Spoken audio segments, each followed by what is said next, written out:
Joy Ciisa haweeneyda maamushaha iskuulka Abaarsi jaamacadda Barwaaqo iyo wariyaha khaniiska ee caanka ah ee Henderson Cooper ayaa haatan waxay ku sugan yihiin waddanka Ethiopia waxaana dowladda waddankaasi kala hadlayaan suurtagalnimada ah in samafale Cabdimaalig Muuse Coldoon xabsi ku yaala waddanka Ethiopia sidii loogu xiri lahaa. haddaba daawadayaal muuqaalkan waxaan kugu soo gudbin doonaa xaqiiqda dhabta ee ku aadan wararkii ugu dambeeyay ee sheegaya in samafale Cabdimaalig Muuse Coldoon loo wareejin doono xabsi ku yaala waddanka Ethiopia iyo wararkii ugu dambeeyay ee laga qoray xariga samafale Cabdimaalig Muuse Coldoon. dhammaantiin waxaan ka codsanayaa inaad muuqaalkan like saartaan sharaf iyo karaamo korkiina ahaato cid walba oo ka dhiidhisay xariga loo geystay samafale Cabdimaalig Muuse Coldoon. waana ogahay cid walba oo daawanaysa muuqaalkan inay ka xun tahay xariga loo geystay samafale Cabdimaalig Muuse Coldoon. waxaan idinka codsanayaa inaad muuqaalkan like saartaan si uu u baaho bulsho fara badan oo Soomaaliyeedna u gaaro sharaf iyo karaamo korkiina ahaato. haddaba saad laba socoteenba maalmihii ugu dambeeyay waxaa baraha bulshada aad ugu taagnaa iskuul la yiraahdo Abaarso oo ku yaala magaalada Hargeysa iyo sidoo kale jaamacad ku lamaan iskuulkaas oo la yiraahdo Barwaaqo.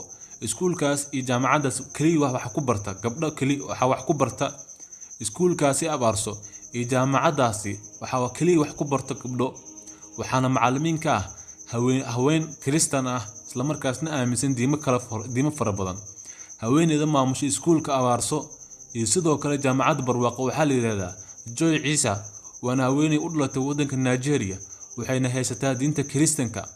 haweeneydaas ayaa ka ah iskuulkaasi Abaarso iyo jaamacadda Barwaaqo maamule. sidoo kale waxaa jira iskuulkaasi inay macallimiin ka yihiin haween fara badan iyo sidoo kale shakhsiyaad caan ah oo ku caan baxay khaniisnimada iyo sidoo kale in u doodaan dhaqanka noocaas oo kale ah. waxaana sidoo kale jiray in uu xaruntaasi kaalin weyn ka qaato waxaana jirta in xaruntaasi uu taageero weyn u muujiyo saxafiga ku caan baxay u doodista xuquuqda khaniisiinta ee lagu magacaabo Henderson Cooper. haddaba ayadoo sidaas jirto ayaa samafale Cabdimaalig Muuse Coldoon wuxuu ka dhiidhiyay banaankana keenay xaqiiqda dhabta ee ka jirta iskuulka Abaarsi iyo jaamacadda Barwaaqo. taasna waxay aad u dhibtay hay'adaha shisheeye ee rabay in gabdhaheena Soomaaliyeed dhaqankooda ay bedelaan. waxaana jirta in xukuumadda Somaliland ay kala hadleen hay'adahaasi sidii xabsiga loo gelin lahaa samafale Cabdimaalig Muuse Coldoon. arrintaasna way ay dhacday asagoo ku shaaheynay ama qaaxi ku taala magaalada Burco ayaa waxa uu yimid ciidamo ka tirsan booliska Somaliland kadibna xabsiga magaalada Burco ayaa loo taxaabay samafale Cabdimaalig Muuse Coldoon. kadibna waxaa si toos ah loogu gudbiyay xabsiga Mandera oo habeenkii saddexaad uu ku hoyanayo samafale Cabdimaalig Muuse Coldoon xaq u dirir.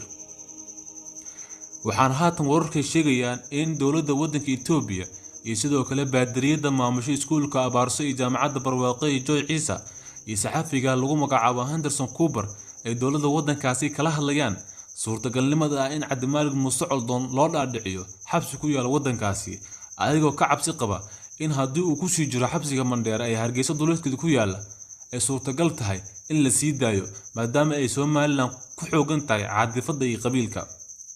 waxayna cabsi ay ka qabaan taas ay u wareejin rabaan xabsi ku yaala waddanka Ethiopia ay rabaan inuu inta cimrigiisa ka dhiman ku qaato ayna ku ciqaabaan.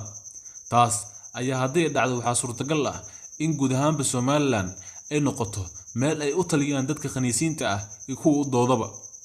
samafale Cabdimaalig Muuse Coldoon ayaa haatan xabsi ku jira asagoo aan cadaalad helin inkastoo Soomaalida isticmaasha baraha bulshada ay taageero mugli u muujiyeen samafale Cabdimaalig Muuse Coldoon.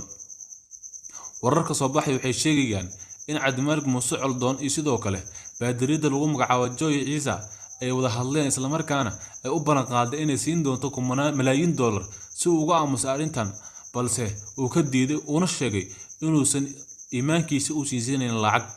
taasna ay keentay in xabsiga loo taxaabo samafale Cabdimaalig Muuse Coldoon markay ka waayeen inuu ka aamuso arrintan. waxaana jirtay dood la soo qabanqaabiyay bishii aan ka soo gudubnay oo soo qabanqaabiyay telefishinka caalamiga ee MMTV oo u dhaxaysay Cabdimaalig Muuse Coldoon iyo tiimkiisa iyo sidoo kale maamulayaal ka socda iskuulka Abaarso ayaa waxaa dhacday inay ka baaqdeen doodaasi ayna ka cabsadeen maadaama la hor keeni doono cadeemo xaqiiq ah iyo sidoo kale waxyaabo laga soo ururiyay iskuulka Abaarso iyo jaamacadda Barwaaqo.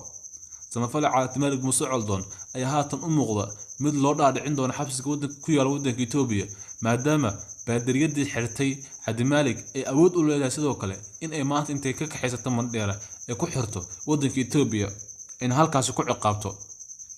haddaba daawadayaal waxaan ka codsanaynaa muuqaalka inaad like saartaan siina share gareysaan oo asxaabtiin la wadaagtaan sharaf iyo karaamo korkiina haato qof walba ka dhigay xarig loo geystay samafal Cabdimaalig Muuse Coldoon xaq u dirir waad mahadsantiin dhamaantiin.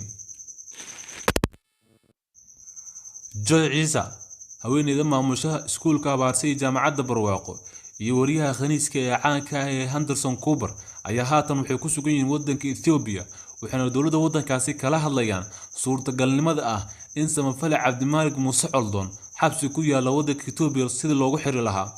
haddaba daawadayaal muuqaalkan waxaan kugu soo gudbin doonaa xaqiiqda dhabta ah ku aadan wararkii ugu dambeeyay ee sheegaya in samafal Cabdimaalig Muuse Coldoon loo wareejin doono xabsi ku yaala waddanka Itoobiya iyo wararkii ugu dambeeyay ee laga qoray xariga samafal Cabdimaalig Muuse Coldoon. dhamaantiin waxaan ka codsanayaa inaad muuqaalkan like saartaan sharaf iyo karaamo korkiina haato cid walba oo ka dhiidhisay xariga loo geystay samafal Cabdimaalig Muuse Coldoon waana ogahay cid walba oo daawanaysa muuqaalkan inay ka xun tahay xariga loo geystay samafal Cabdimaalig Muuse Coldoon. waxaan idin ka codsanayaa inaad muuqaalkan like saartaan si uu u baaho bulsho fara badan oo Soomaaliyeedna u gaaro sharaf iyo karaamo korkiina haato.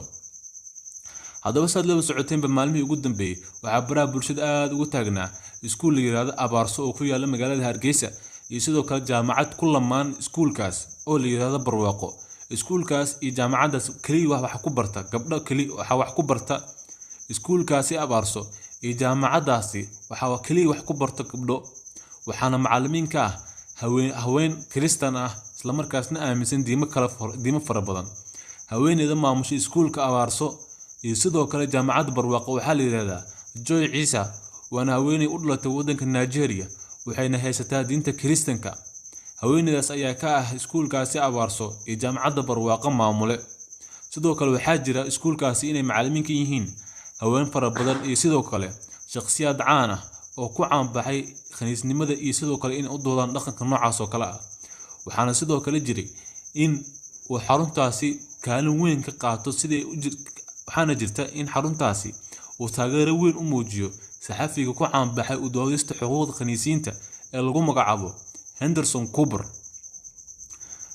haddaba ayada sidaas jirto ayaa samafal Cabdimaalig Muuse Coldoon wuxuu ka dhiidhiyay banaankana keenay xaqiiqda dhabta ee ka jirta iskuulka Abaarsi iyo jaamacadda Barwaaqo taasna waxay aad u dhibtay hay'adaha shisheeye ee rabay in gabdhaheena Soomaaliyeed dhaqankooda ay bedelaan. waxaana jirta in xukuumadda Somaliland ay kala hadleen hay'adahaasi sidii xabsiga loo gelin lahaa samafal Cabdimaalig Muuse Coldoon arrintaasna way ay dhacday. asagoo ku shaaheynay ama qaaxi ku taala magaalada Burco ayaa waxa uu yimid ciidamo ka tirsan booliska Somaliland kadibna xabsiga magaalada Burco ayaa loo taxaabay samafal Cabdimaalig Muuse Coldoon kadibna